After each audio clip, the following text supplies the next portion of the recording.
Un viaje a nuestro interior. En la psicología, el ser humano se puede integrar, se puede analizar y se puede autoconocer para tener mejor calidad de vida. Desde el Centro de Atención Familiar Nazaret y con el apoyo de la Parroquia Nuestra Señora de las Mercedes de la Unión, presentamos Un viaje a nuestro interior. Nos encontramos, en un nuevo año y también vamos a dar inicio con estos programas tan interesantes para la familia como es Viaje a nuestro interior. Conocer un poquito todas estas herramientas que nos sirven para la crianza de los hijos, para tener unas buenas relaciones interpersonales y para seguir creciendo como personas. Entonces empezamos un nuevo año con unos nuevos temas, pero siempre en bien de nuestra familia. Hoy tenemos un invitado muy especial, es uno de nuestros psicólogos que están aquí en el Centro de Atención Familiar. Ya en este conversatorio ustedes tendrán la oportunidad de conocer un poco de él. Bienvenido a este espacio, cuéntenos su nombre y de dónde viene. Hola hermana, muchas gracias por la invitación, me presento, mi nombre es Esteban Ocampo, soy psicólogo en formación de la Universidad Católica de Oriente. Actualmente estoy cursando el 9º semestre y me encuentro realizando las prácticas profesionales acá en el Centro de Atención Nazaret, que es de la diócesis y pertenece acá a la parroquia principal del municipio.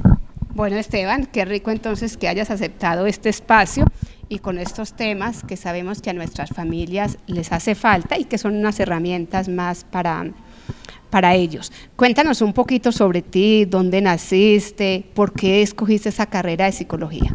Bueno, yo nací en el municipio de Río Negro, toda mi vida he vivido allá. Inicialmente, yo escogí la psicología por un gusto personal hacia el servicio, hacia el querer ayudar al otro, hacia el bienestar del otro. Entonces, inicialmente quería como ayudar a las personas y en el transcurso de la carrera, en toda la formación que recibí, me di cuenta de que esa era mi pasión, el ayudar al otro, el preocuparme por el bienestar del otro y de que para que una persona esté bien se debe abordar desde todas sus dimensiones, desde lo físico, desde lo emocional también y desde lo espiritual, que para eso están ustedes los sacerdotes, las religiosas. Entonces estarán también muy deseosos de saber cuál es ese tema que hemos preparado para ustedes hoy. Esteban, contémosle entonces a nuestros televidentes de qué vamos a hablar en este espacio. Listo, en este espacio vamos a hablar de un tema que es bastante interesante, sobre todo para los que son padres de familia, y es que hoy en día se ha visto mucho la preocupación con el tema del estudio de los chicos, de los jóvenes, de los adolescentes, que muchas veces se nota un rendimiento muy bajo, que se nota que tienen dificultades en su aprendizaje. Entonces por eso vamos a tocar este tema que le sirve tanto a los chicos también como a los padres de familia. Claro, y estamos comenzando un año escolar, muchos de ustedes están con los recuerdos del año pasado, que algunos de los muchachos perdieron el año, ya uno no sabe si el profesor era muy exigente, si los muchachos les decían la verdad, o si ustedes en sus ocupaciones tenían poco tiempo para atender a los hijos y acompañarlos haciendo las tareas. Por eso, aprovechando de Esteban, de su conocimiento, les vamos a dar algunas pautas para que ustedes puedan ayudar mejor a sus hijos a rendir en estos tiempos de clase. Entonces, Esteban, no sé, dime por dónde comenzamos con el tema que ya proponemos para hoy. Podemos iniciar con este tema principalmente entendiendo la diferencia entre lo que es el hogar y lo que es la vida académica.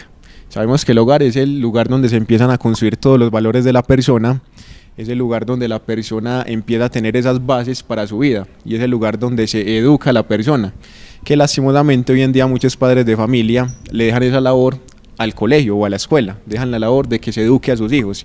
Entonces por eso pienso que es importante que empecemos por ese aspecto de que es en el hogar donde se educa, donde sean esos primeros pilares para la formación de una persona.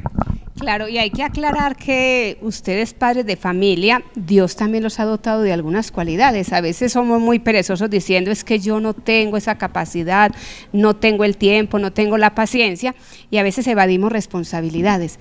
Y lo que queremos hoy es que usted también se centre en su papel de educador.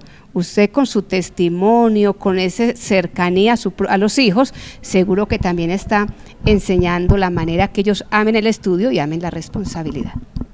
Así es, los papás tienen un papel fundamental, como lo mencionaba ahorita, y es que cuando un niño empieza a dar sus primeros pasos, desde el momento que se está desarrollando todo su ser, su intelecto, también su parte física, ellos son como una especie de esponja, que todo lo están absorbiendo. Por ejemplo, a un niño cuando se está desarrollando ahí no le vale tanto que usted como padre de familia le esté diciendo haga esto, haga lo otro o no haga esto, sino que ellos aprenden es por medio del ejemplo. El ejemplo es lo que los mueve a que ellos realicen algo. Entonces es cuando el joven o la niña empieza a idealizarse ya como su papá, como su mamá. Entonces muchas veces los padres se preguntan, pero bueno, este niño o esta niña, ¿por qué será así?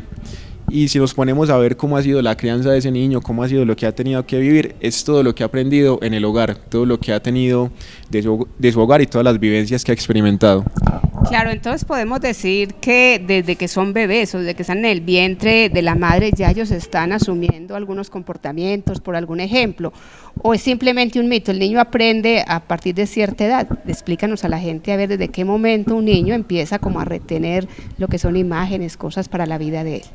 Claro, hermana, esa es una pregunta bastante buena. Incluso el bebé, desde que está en el vientre de la madre, él ya va teniendo esos primeros acercamientos a lo que es su desarrollo, porque desde ahí empieza a desarrollarse absolutamente todo. Muchos teóricos desde la psicología dan como unas escalas de lo que es el desarrollo de una persona. Incluso muchos apuntan que está en el momento de la gestación que ellos empiezan a desarrollarse.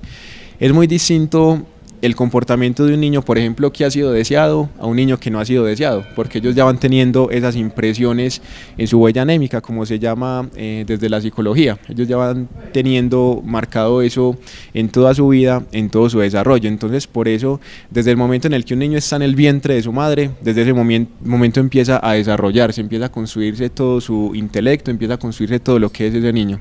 Entonces, bien interesante para ustedes, madres de familia que están en esa etapa de gestación, pues vivir como esos momentos con alegría, pensar que ese bebé ya es parte de su vida. Bueno, y es muy duro a veces cuando una madre recibe la noticia que está en estado, porque algunas lo reciben como una tragedia, otros el susto para decirle a la pareja que están en esas condiciones, y a veces lo que hacemos que la llegada de un hijo es como algo trágico o algo muy difícil, sin quitar del medio pues a veces las condiciones económicas que muchas familias viven. Entonces recomendémosle, antes de que hablemos bien en todo esto del estudio, una mamá de qué manera pues debe empezar a asumir esa primera etapa de gestación, por lo que tú nos dices, sabiendo que desde ahí los niños ya están empezando, como se dice, a construirse. Exacto. Por ejemplo, para una mujer que queda en estado de gestación y no lo sabe, es una noticia de impacto, y más cuando no estaba preparada para ser madre. Por eso, aunque sea una noticia de impacto, en el momento de la gestación es empezar a preocuparse ya por el desarrollo de ese niño, porque es una criatura lo que está creciendo dentro del vientre de la mujer. Entonces, por eso una de las recomendaciones es de que desde el momento en el que se dé cuenta que está en estado de gestación, empiece a asumir una posición de madre. Una posición de madre cuidadora, de madre protectora, porque el niño, desde su desarrollo inicial, eso es lo que necesita el cuidado, la protección de su madre, que eso es lo que le brinda a ella. Entonces, recomendación es esa, de que asuma su rol como madre, su rol como cuidadora, su rol como protectora, y de que empiece a brindarle ese primer afecto a ese niño. Claro, entonces aquí ya esto nos da, pues digamos, el argumento, es decir, ustedes son los primeros, pues, formadores y los que van a acompañar a esta criatura, ya decimos desde el estado, pues, gestante. Hablemos un poco ya cuando el niño nace, el bebé empieza a crecer, que empieza como a descubrir estos mundos, donde a veces el niño empieza a jugar con hasta la misma basura de la casa, todo eso, y uno ve muchos papás que les cuesta mucho tener paciencia, y por todo le dice al niño no toque, no, pero no hay como una explicación. ¿Cómo podemos ayudar a estos papás, pues, que tienen niños muy pequeños, a que ya empiecen a poner cuidado de qué manera se pueden empezar a educar? Bueno, un niño es un universo completo, es un mundo que se está desarrollando, y ellos desde el momento que llegan acá, como se dice, a la tierra, a esta realidad, están en ese rol de empezar a asumir muchas cosas. Entonces ellos quieren aprender mucho, ellos quieren mirar para qué sirve eso, mirar para qué sirve aquello, entonces todo lo quieren explorar. Por eso, como padres de familia, entender inicialmente eso, que un niño es como una pequeña maquinita que está aprendiendo, que está explorando, que quiere conocer. Entonces, por eso lo que usted menciona es muy importante, el tema de la paciencia, de que se tenga esa paciencia con esa criatura que está empezando a formarse, a desarrollarse, porque es entendible que a veces en la posición de padres, quizás el estrés por el trabajo, por las ocupaciones, por otras circunstancias, no le dé para que se tenga esa paciencia suficiente con lo que es el niño. Entonces, por eso es recomendable tratar de tener esa paciencia, tratar de tener ese cuidado, porque ahorita lo mencionábamos al principio, los niños son esa esponja que van absorbiendo todo de sus padres. Entonces, si el padre le brinda cosas buenas y el padre le brinda lo que es la paciencia, la comprensión, el niño va a asimilar las cosas de una mejor manera. Pero si hasta ahora se le están prohibiendo cosas, se le está regañando, se le está cohibiendo, entonces pues el niño va a reprimirse de muchas otras situaciones, de muchas otras cosas. Entonces, es por eso tenerle esa paciencia inicial para que él se desarrolle. Obviamente teniendo cuidado, teniendo unos límites y de ir educándolo desde pequeño, de que el niño vaya teniendo una psicoeducación en todo su desarrollo y de esa manera se pueda construir una persona para el futuro. Claro, y a veces en esa educación la educación inicial, vemos dos extremos, unos padres muy protectores que no dejan que los niños exploren nada, siempre son como muy protegidos, pero en cambio hay otros niños muy descuidados, que ellos mismos aprenden como a crear sus propias defensas. ¿De qué manera? O sea, ¿qué es más conveniente? ¿Dónde está el equilibrio? Como un poquito para que nuestros televidentes pues se ilustren un poco, ¿dónde está ese intermedio para con estos bebés? Es muy necesario, como dice por ahí una frase muy coloquial, ni tanto que queme al santo, ni tan poquito que no lo alumbre. Entonces, de igual manera, eso también pasaría con la educación de un niño. No estar en un extremo de que sean unos padres extremadamente protectores, de que se tenga al niño como una especie de burbuja, ni tampoco en el otro extremo de que se descuide por completo al niño y se deje hacer lo que él quiera, de que él haga lo que él quiera. Entonces, por eso siempre, como se dice, la virtud va a estar ahí en el medio del niño. Entonces, dejar que el niño explore, dejar que el niño aprenda, dejar que el niño pregunte, porque incluso hay una edad en la que los niños empiezan a preguntar todo, ¿y por qué esto? ¿Para qué esto? ¿Por qué sí? ¿Por qué no? Empiezan a cuestionar mucho, pero no es por maldad del niño, sino que el niño quiere conocer, el niño quiere aprender. Entonces, por eso enseñarle al niño, tenerle esa paciencia, exigirle un poquito, porque pues es necesario que al niño se le vaya exigiendo también de que él vaya teniendo posturas de responsabilidad, pero sin llegar a un extremo de sobreprotección, porque se ve mucho el caso hoy en día de padres que protegen al niño de una manera muy extrema. Entonces ya cuando van avanzando en edad, ya cuando se enfrentan, digamos, a un colegio, a una universidad o ya pues en sus vidas en general, van teniendo problemas por esa sobreprotección que han tenido. Claro, Esteban, aquí me surge una pregunta, yo creo que usted no la puede responder mejor, y es a veces cuando los niños empiezan a hablar, ¿qué es mejor? ¿Que los papás utilicen la palabra completa o empiecen a hablarles en diminutivo, las cosas a veces que no son el nombre propio? ¿Cómo recomendarle a unos papás pues que también manejen ese lenguaje que se necesita para que el niño vaya adquiriendo los conocimientos como son?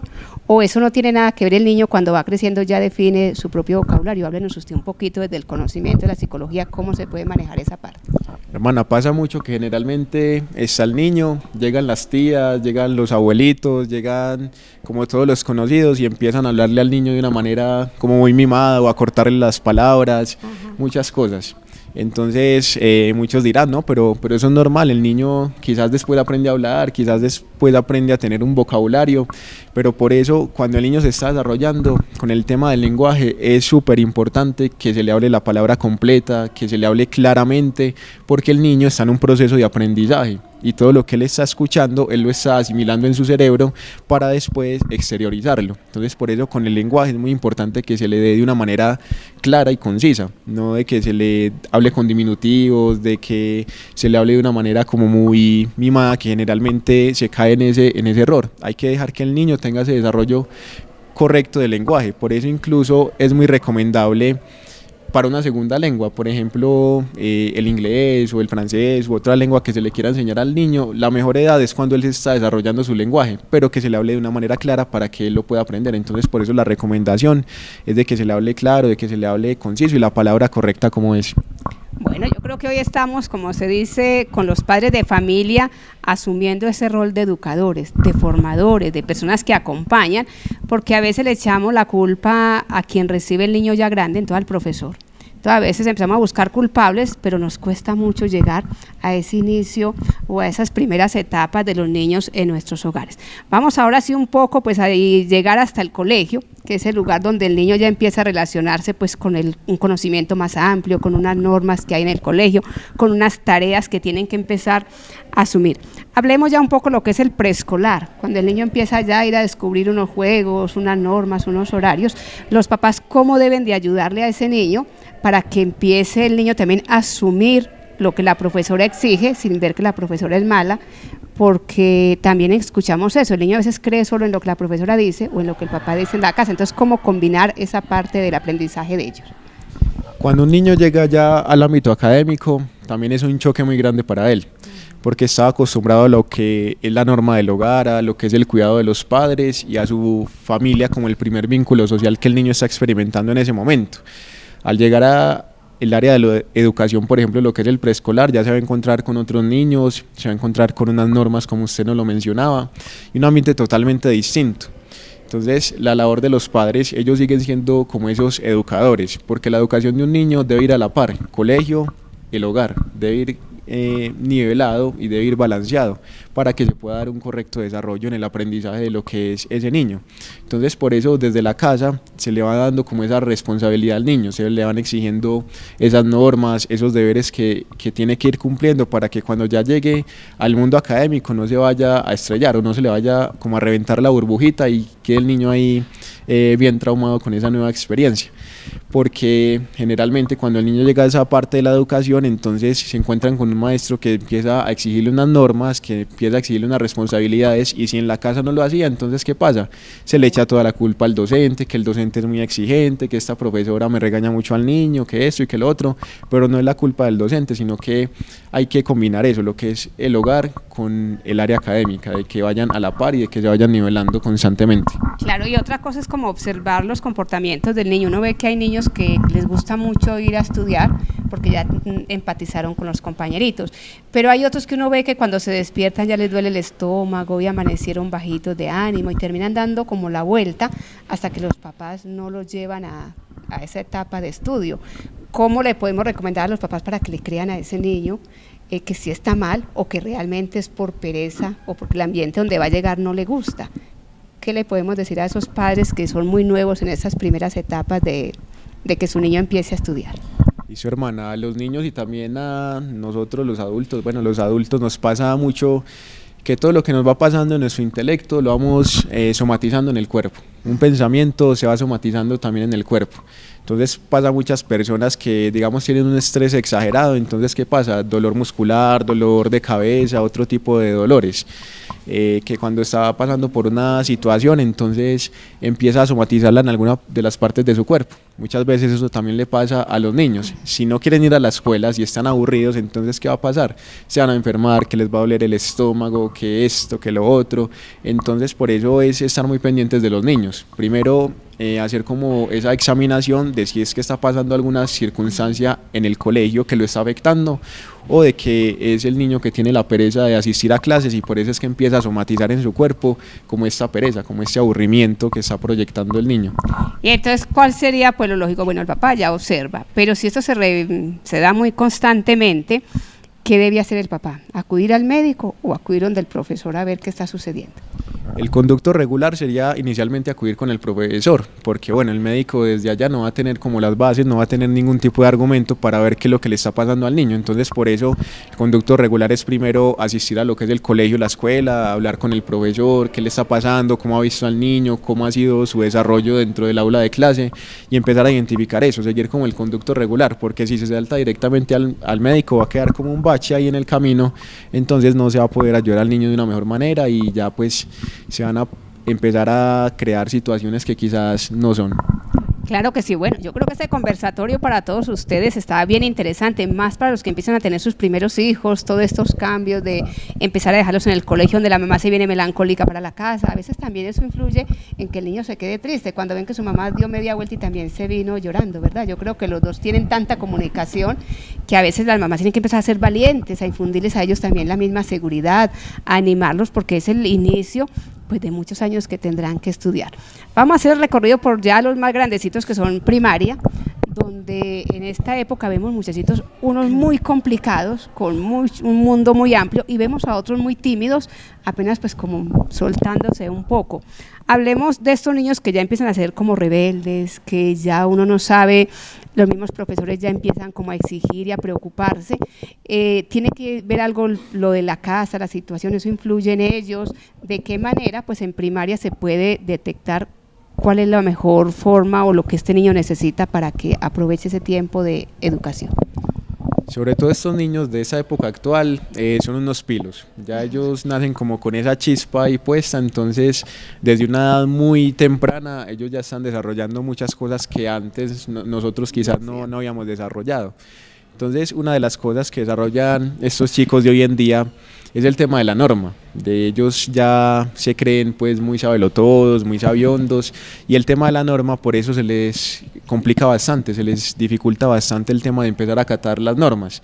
Por eso empezamos a ver que empiezan los chicos con los actos de rebeldía, que no le hacen caso al profesor, empiezan los problemas de indisciplina, problemas con otros compañeros incluso. Entonces es por el tema de la norma. Por eso la norma es tan importante que se empiece a evidenciar desde el hogar, que no sea una norma muy excesiva ni una norma muy relajada, sino una norma que esté completamente centrada, en la cual se le enseñe al niño a interactuar con los otros, a mirar de que tiene que respetar unas normas ya en el ámbito académico cuando llegue a la escuela. Entonces por eso los padres son los que educan, pero la escuela es la que se encarga de enseñar, la escuela es la que enseña un aprendizaje, la que transmite un conocimiento, pero los que verdaderamente educan son los padres de familia, es ellos los que infunden en el niño la responsabilidad, los valores, el respeto, todo esto. Claro, Esteban, hay otro síntoma que uno ve también mucho en primaria y es la mentira. A veces tenemos como esa confusión, ¿dónde está la dificultad? Si es el profesor que no puso bien la tarea, si es el niño que por pereza dice en la casa que no tenía tarea, o si es la mamá que porque está muy ocupada tampoco revisa las tareas. Entonces, ¿cómo enfrentar pues esta situación que se da mucho en esta época? El tema de la mentira, hermana, no solamente digamos en primaria, sino también hasta en bachillerato lo vamos viendo mucho, de que llega el niño o el joven a la casa, le preguntan que si tiene tareas. No tengo tareas, nunca tiene tareas, llega el momento en el que le entregan el reporte, las notas, un montón de materias perdidas y ¿qué pasó acá? Entonces ahí ya cuando el chico ha ido perdiendo materias, que ahí sí la mamá o el papá van a preguntar al colegio, pero ya digamos cuando no hay nada que hacer, cuando ya es bastante tarde.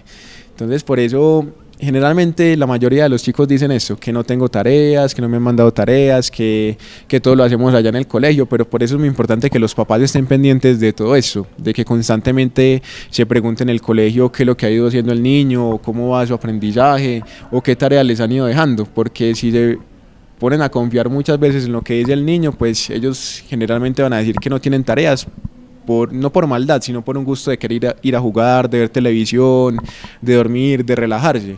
Entonces por eso es importante que los papás traten de verificar eso, de corroborarlo directamente en la institución. Yo sé que a veces por temas de trabajo, por temas de otras responsabilidades es muy difícil hacer eso, pero quizás periódicamente estar revisando cómo va el área académica del niño, o si se puede mandar a preguntar con un familiar o algo, pero en sí estar muy pendiente del niño, porque generalmente uno se encuentra padres de familia que mandan al niño a la institución educativa y nunca preguntan por él, nunca preguntan cómo va su desarrollo, nunca preguntan cómo va académicamente. Entonces por eso es importante que no se descuide al niño del todo, sino que se esté pendiente de él. Y haciendo este recorrido pues un poco por estas pautas de estudio para los muchachos, para los papás, cómo acompañar, hablemos un poquito de esta etapa que a veces se hace difícil, es el bachillerato, ya los jóvenes, los adolescentes, cómo combinar un mundo hoy en día que está tan disperso entre medios de comunicación, entre amigos, entre tantos espacios que hay afuera, con un estudio para que los muchachos sean capaces también de rendir. Claro, hermana, podemos ver hoy en día que la adolescencia es una etapa bastante dura y muchas personas dicen adolescencia, lo combinamos con la palabra adolecer. Y uno dirá, pues sí, un adolescente está como adoleciendo, pero si nos vamos al origen de lo que significa la palabra adolescente, vemos que sus raíces están en lo que significa la energía, la fuerza. Un adolescente es energía, un adolescente es fuerza. Entonces, por eso, para motivar a un adolescente a enamorarse del estudio, a enamorarse de ser responsable en su parte académica, entonces hay que aprovechar cuáles son sus potencialidades, hay que aprovechar cuáles son como los gustos que tiene el joven, la jovencita. Entonces sabemos que no a todos nos gusta lo mismo, unos serán buenos para la matemática, otros para el español, otros para las ciencias sociales. Entonces digamos, tener 100% satisfecho al joven va a ser muy difícil, pero es importantísimo identificar cuáles son las habilidades que tiene ese chico, esa chica, y de esa manera empezar a potenciárselas, empezar a enamorarlo de lo que es el estudio, y eso también se va haciendo desde casa, desde la motivación que se le vaya dando, desde ese plan que se le vaya brindando para un futuro, desde el acompañamiento que vaya teniendo el joven en su desarrollo para ya elegir una carrera profesional o elegir qué va a hacer después de que salga de su vida escolar. Claro, y a veces los papás piensan, o lo digo porque así pasaba en mi casa, que cuando uno va creciendo lo dejan más solo. Entonces a veces cree que solamente a los de primaria se les revisa el cuaderno, y a veces conseguimos muchos adolescentes sin un buen hábito de estudio porque los hemos abandonado. Yo creo que también la invitación para los papás es si ustedes acompañen a todo el bachillerato, inclusive es muy rico cuando uno llegaba a la universidad le preguntaban qué materia vio, cómo le está yendo, o sea, nunca demos por supuesto, o porque ya el otro creció, no necesita la compañía de un papá o de una mamá. Yo creo que esos espacios los tenemos que crear, inventar y mirar que este hijo va a tener un buen futuro cuando tiene unos papás que se preocupan por ellos. Vamos a dar un poquito de herramientas ya ahí como para ir cerrando el programa, un poco de herramientas a nuestros padres de familia que hoy nos están viendo, cómo hacer entonces para que sus hijos sean buenos estudiantes, sean perseverantes con la tarea, bueno, y los papás de qué forma pueden estar más cercanos a estos muchachos a través de esta parte del estudio. Bueno, para todos esos padres de familia que nos están viendo en este momento, entonces es muy importante tener en cuenta que aunque quizás muchos no hayan tenido como esa posibilidad de acceder a un estudio superior o de tener algún tipo de carrera, es importante que se le transmita a los jóvenes ese amor por el estudio. Entonces, una de las primeras herramientas la hablábamos ahorita, es el tema del acompañamiento. El acompañamiento inicialmente es la primera herramienta que en este día les recomendamos, estar pendiente del niño, del joven, del adolescente, de cómo va ese desarrollo, estar en ese acompañamiento continuo, de que ellos no se sientan solos. Porque quizás hoy en día los jóvenes puede que estén rodeados de muchas personas, pero en el fondo se sienten solos y muchas veces ese vacío empieza a darse desde la casa. Por eso hay que empezar a llenarlo desde la misma casa y de que se brinde ese acompañamiento para ellos, de que ellos se sientan apoyados y respaldados desde su hogar, y eso ayuda bastante a lo que es el tema de la educación. También con la motivación, un joven motivado puede alcanzar grandes cosas. Muchas veces hoy en día nos preocupamos de, bueno, ¿qué va a pasar con este muchacho? ¿Qué va a pasar con esta otra muchacha? Pero a veces no se utilizan las palabras correctas en ese joven y por eso es que ese joven no avanza. Entonces por eso lo importante es la motivación, mostrarle como las metas que puede lograr alcanzar, mostrarle que están llenos de vitalidad, que están llenos de vida y que pueden alcanzar muchísimas cosas, porque ahorita se los mencionaba, un joven es vida, un joven es energía, está haciendo es un tránsito, digamos, de la niñez a lo que es ya ser un adolescente, un adulto. Entonces pues obviamente van a pasar muchos cambios en su vida, muchos cambios en su cuerpo, en su psiquismo, que pueden afectar muchas cosas, pero cuando se acompaña al joven y cuando se motiva se pueden alcanzar grandes cosas en ellos. Otra de las herramientas es también mirar y analizar muy bien cuál es el círculo social que esa persona, que ese niño, que ese joven está teniendo, porque la influencia social es bastante fuerte hoy en día. Entonces, si él se empieza a juntar con una persona que lo influye de manera negativa, pues de manera negativa se va a afectar, pero si se empieza a vincular, digamos, con personas que le aporten a su vida, si se empieza a vincular, por ejemplo, con algún grupo de la alcaldía, de la Casa de la Cultura, algún grupo juvenil, todas esas cosas le van ayudando para que el joven tenga herramientas para crecer y para avanzar. Entonces son pequeñas cositas que van siendo grandes para esos chicos y también para ustedes como padres de familia, que les van a ayudar a tener una mejor educación y enseñanza con sus hijos. Bueno, entonces les recordamos que aquí desde el Centro de Atención Familiar Nazaret los estamos esperando. Aquí hay un espacio para que ustedes aclaren algunas dudas, para que ustedes necesitan uno de los psicólogos, pues vengan a hacer ciertas preguntas, consultas, que a veces nosotros no podemos respondernos solo. Y bueno, recordar que ustedes son los primeros responsables de la educación de sus hijos. No esperen que otros se los eduquen cuando ya Dios les ha dado como esa responsabilidad, y una educación que vaya acompañada de un buen testimonio y de mucho amor. Es el amor a veces el que nos mueve a hacer cosas siempre en positivo. Entonces ustedes hoy también revisen en su casa de qué manera, con cuánta paciencia, con cuánto amor estoy tratando de que estos hijos salgan adelante, y no esperar que crezcan para que ellos nos pidan. Al contrario, démosles desde que son bebés, ya seamos desde el vientre de las madres, para que los muchachos no nos tengan que reclamar nada, al contrario, tengan mucho que agradecernos. Bueno, Esteban, yo creo que terminamos por hoy este tema. Nos queda agradecerte y decirle a ustedes que están invitados para que nos encontremos con otros temas bien interesantes para la familia. ¿Qué más le podemos decir a nuestro público, Esteban, hoy que están aquí frente a estas cámaras? Inicialmente, muchas gracias por habernos acompañado en este espacio, un espacio que quizás pudo brindarles muchas herramientas en la educación de sus hijos y también para ustedes como padres de familia.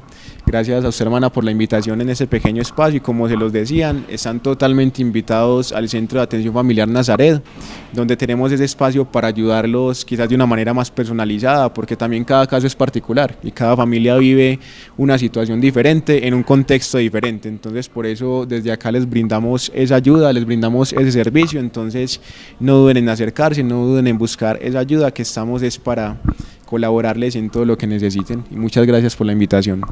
Bueno, entonces nos vemos en otra oportunidad.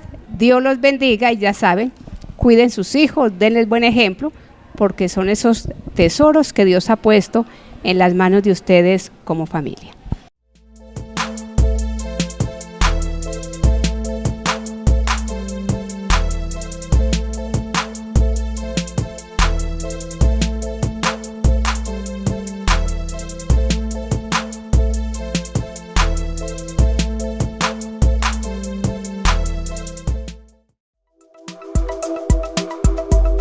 Un viaje a nuestro interior.